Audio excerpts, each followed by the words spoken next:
प्रश्नावली 1.1 सवाल number 4। Euclid विभाजन प्रमेयिका का प्रयोग करके दर्शाइए कि किसी धनात्मक पूर्णांक का वर्ग किसी पूर्णांक m के लिए 3m या 3m+1 के रूप का होता है। ठीक है, देखिए 4 नंबर सवाल और 5 नंबर सवाल ये दोनों बहुत महत्वपूर्ण हैं, एग्ज़ाम में ये ज़रूर पूछता है। ठीक है, तो इसको बहुत ही ध्यान से समझना है और बनाना है। प्रश्न कह रहा है कि किसी धनात्मक पूर्णांक का वर्ग इस रूप में होता है, ये आप दर्शाइए। ठीक है, तो हम सबसे पहले क्या करेंगे कि मान लेंगे। देखिए धनात्मक पूर्णांक कह रहा है तो कोई एक हम धनात्मक पूर्णांक मान लेंगे और इसमें देखिए b के स्थान पे 3 दिया हुआ है। BQ+R होता है ना, तो b के स्थान पे कितना है 3 है, यानी कि b का मान 3 दिया हुआ है और एक हम धनात्मक पूर्णांक मान लेते हैं। ठीक है, तो आइए इस प्रश्न को हम सॉल्व करते हैं। देखिए 4 नंबर सवाल, ये सवाल बहुत ही बड़ा है, इसको बनाने में बहुत टाइम लगता है, इसलिए हम क्या किए हैं कि पहले सवाल को हम बना लिए हैं। अब हम आपको समझा देते हैं कि ये जो लिखे हैं इसे कैसे लिखे हैं। देखिए सबसे पहले आपको मानना होगा, तो माना कि a एक धनात्मक पूर्णांक है। ठीक है, तथा b भाजक है, ये हम मान लिए। चूँकि b बराबर 3 ये प्रश्न में दिया हुआ है। ठीक है, तो b का मान हम लिखे 3। अब हम यहाँ पे लिखे हैं कि a और b में यूक्लिड विभाजन प्रमेयिका का प्रयोग करने पर, ये जो आप a और b देख रहे हैं इसमें हम क्या करेंगे कि यूक्लिड विभाजन प्रमेयिका का प्रयोग करेंगे।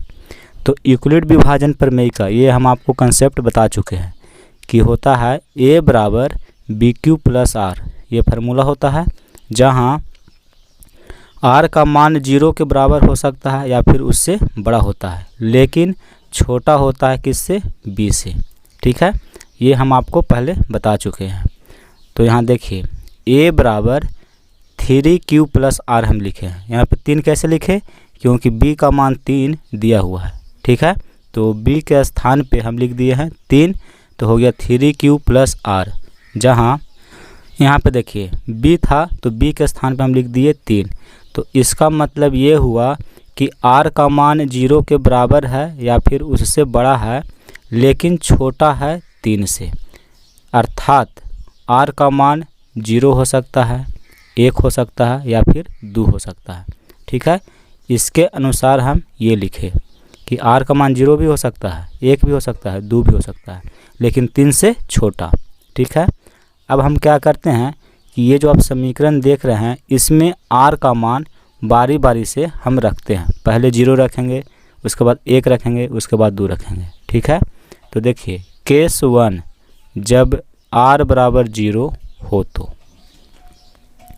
इस समीकरण में हम क्या किए कि r के स्थान पे 0 रखे हैं। तो देखिए a बराबर 3Q+0, r के स्थान पे 0 लिखे। अब देखिए a बराबर 3Q में जब हम 0 जोड़ेंगे तो 3Q होगा, तो a बराबर हो गया 3Q। अब हम क्या किए हैं कि दोनों तरफ वर्ग करने पर, क्योंकि प्रश्न में धनात्मक पूर्णांक का वर्ग कह रहा है दिखाने के लिए, तो हमको क्या करना होगा, इसको वर्ग करना होगा। ठीक है, तो देखिए a का स्क्वायर कर दिए और इधर 3Q था तो इसका भी स्क्वायर कर दिया। स्क्वायर का मतलब ही वर्ग होता है। ठीक है, तो a का स्क्वायर किए तो a स्क्वायर बराबर 3Q है, इसका स्क्वायर करिएगा तो 9Q² हो जाएगा। यहाँ देखिए 3Q का स्क्वायर, इसका मतलब ये हुआ कि 3Q गुना 3Q। ठीक है, तो 3 में 3 से गुना करेंगे तो 9 होगा और Q में Q से गुना करेंगे तो Q² होगा। तो वही यहाँ पे हम लिखे हैं 9Q²। अब हमें क्या करना है कि इसमें से कॉमन निकालना है, हमें देखना है कि क्या सिद्ध करना है, क्या दिखाना है। तो यहाँ देखिए प्रश्न में दिखाना है 3m, यानी कि ये हमको दिखाना है 3m के रूप में। तो हम यहाँ पे क्या किए कि इसमें से 3 को हम बाहर निकाल लिए। ठीक है, जब 3 इसमें हम कॉमन कर लिए हैं तो इसमें क्या बचेगा फिर 3q² बचेगा। इसमें इससे गुना करेंगे तो फिर इतना ही हो जाएगा। अब यहाँ देखिए a² बराबर हम लिखे हैं 3m, ठीक है। अब m कैसे लिखे, तो इतना बराबर हम मान लिए हैं m, ठीक है, क्योंकि हमें ये दिखाना है 3m के रूप में सिद्ध करना है। तो हम यहाँ पे लिखे हैं कि यहाँ m बराबर 3q² है, यानी कि ये जो है इसको हम m मान लिए हैं, जहाँ m एक धनात्मक पूर्णांक है, ठीक है। अब इसको हम समीकरण 1 मान लिए हैं, ये समीकरण 1 है। अब देखिए केस 2, जब r बराबर 1 हो तो a बराबर bq प्लस r होता है, और r के स्थान पर हम 1 लिख दिए क्योंकि r का मान हम 1 लिए हैं। अब क्या करेंगे, इसका भी हम वर्ग करेंगे, तो दोनों तरफ वर्ग करने पर, ठीक है, तो a का स्क्वायर बराबर 3q प्लस 1 है, तो इसका भी हम स्क्वायर कर दिए। अब इसको हम सॉल्व करेंगे, तो a का स्क्वायर a² हो जाएगा बराबर, देखिए a प्लस b का होल स्क्वायर इस रूप में ही लिखा हुआ है, और हम जानते हैं कि a प्लस b का होल स्क्वायर बराबर होता है a² plus b² plus 2ab, ठीक है।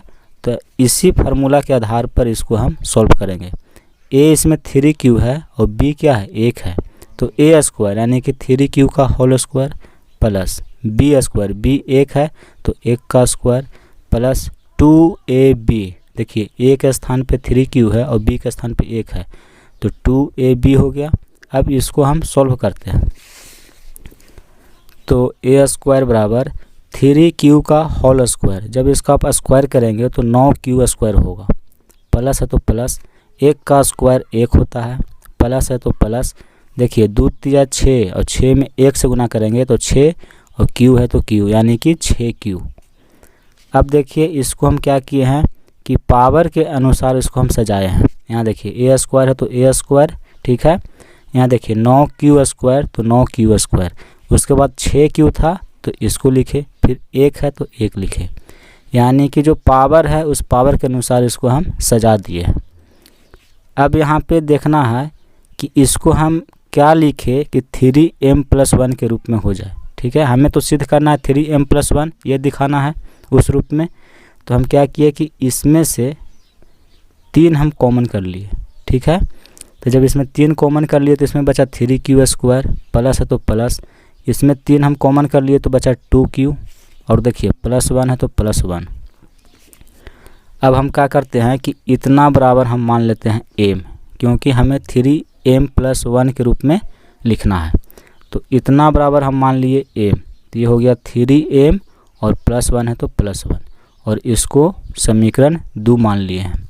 यहाँ पे आपको लिखना होगा कि चूँकि ये m कहाँ से आया तो इसको आपको दिखाना ना होगा, तो यहाँ पे हम दिखा दिए हैं कि चूँकि m बराबर 3q² प्लस 2q, यानी कि ये जो है इतना बराबर हम मान लिए हैं m, जहाँ m जो है एक धनात्मक पूर्णांक है। पूछेगा कि m क्या है, तो m एक धनात्मक पूर्णांक है, ठीक है। अब यहाँ पे देखिए केस नंबर 3, ठीक है। अब हम क्या करते हैं कि r का मान 2 लेते हैं, जब r बराबर 2 हो तो a बराबर हम जानते हैं कि bq प्लस r होता है, तो यहाँ पे 3q प्लस r था, देखिए 3q प्लस r है, तो r के जगह पर अब हम कितना रखेंगे 2 रखेंगे, तो यहाँ पे लिखे हैं 3q प्लस 2। अब देखिए यहाँ पे हम लिखे हैं कि दोनों तरफ वर्ग करने पर, ठीक है, तो a का भी हम वर्ग कर दिए और 3q प्लस 2 इसका भी हम वर्ग कर दिए। अब इसको सॉल्व करेंगे तो a का स्क्वायर करेंगे तो a² हो जाएगा बराबर, इसका स्क्वायर करेंगे तो देखिए a प्लस b का होल स्क्वायर, इतना बराबर फार्मूला होता है a² plus b² plus 2ab। इसी आधार पर इसको सॉल्व करेंगे तो a² यानी कि 3q का होल स्क्वायर प्लस 2ab, तो 2 गुना a, एक जगह पर 3q है और b की जगह पर 2 है, तो 2 गुना a Guna b plus b², b के स्थान पे 2 था तो 2 का स्क्वायर हम कर दिए। अब देखिए a² बराबर, इसको सॉल्व करते हैं, 3q का होल स्क्वायर 9q² होगा, प्लस है तो प्लस, 2 3 6 और 6 दूनी का 12, 12 में q से गुना करेंगे तो 12q प्लस है तो प्लस, 2 का स्क्वायर करेंगे तो 4 होगा। फिर देखिए ए स्क्वायर बराबर 9q² है तो लिखे हैं, प्लस है तो प्लस, 12q है तो 12q लिखे हैं। 4 को हम लिख सकते हैं 3 + 1, 4 लिखिए या 3 + 1 लिखिए, दोनों बराबर है, ठीक है। तो इसको हम लिखे 3 + 1। अब देखिए इसको हम क्या किए हैं कि यहाँ से लेके यहाँ तक ये तीनों में देख रहे हैं कि 3 कॉमन था, तो 3 हम कॉमन कर लिए हैं। ऐसे भी हमको दिखाना है 3m या 3m + 1 के रूप में, ठीक है। तो देखिए इसमें से हम क्या किए कि 3 हम बाहर निकाल लिए, ठीक है, और 1 भी हमें दिखाई दे रहा है कि 1 भी है, देखिए +1 दिखाई दे रहा है। तो इसमें से आपको क्या करना है कि 3 कॉमन कर लेना है, जो आपको सिद्ध करना है उसी के अनुसार काम करना होता है, ठीक है। तो 3 जब हम कॉमन कर लिए तो 9q² में 3 कॉमन कर लिए तो बचा 3q²। कॉमन का मतलब होता है कि उसमें फिर भाग देना होगा इस संख्या से। 12q है, 12q में 3 कॉमन किए हैं तो इसमें कितना बचेगा 4q, प्लस तो प्लस, 3 जब हम कॉमन कर लिए हैं तो यहाँ पे 1 बचेगा, तो 1 लिखे हैं, इसको ब्रैकेट बंद कर दिए। उसके बाद +1 था तो +1 लिख दिए। अब देखिए हमें इस रूप में लाना है, ठीक है, 3m + 1। तो हम देख रहे हैं कि 3 भी है प्लस 1 है, यहाँ पे हमें m लाना है, ठीक है। तो क्या किए हैं कि a² बराबर हम लिख दिए 3m + 1 और इसको समीकरण हम 3 मान लिए, ठीक है। और देखिए m कैसे आया इसके बारे में आपको लिखना होगा। तो यहाँ पे हम लिखे हैं कि चूँकि m बराबर 3q² + 4q + 1, यानी कि इतना बराबर m है, जहाँ m एक धनात्मक पूर्णांक है। तो हम तीनों देख लिए सॉल्व करके। r का मान जब हम 0 रखे तो देखिए a बराबर 3q आया और जब इसका हम वर्ग किए तो 3m आया, ठीक है। फिर हम r का मान 1 रखते हैं तो फिर उसका हम वर्ग करते हैं धनात्मक पूर्णांक का, तो आया 3m + 1, ये समीकरण 2 है।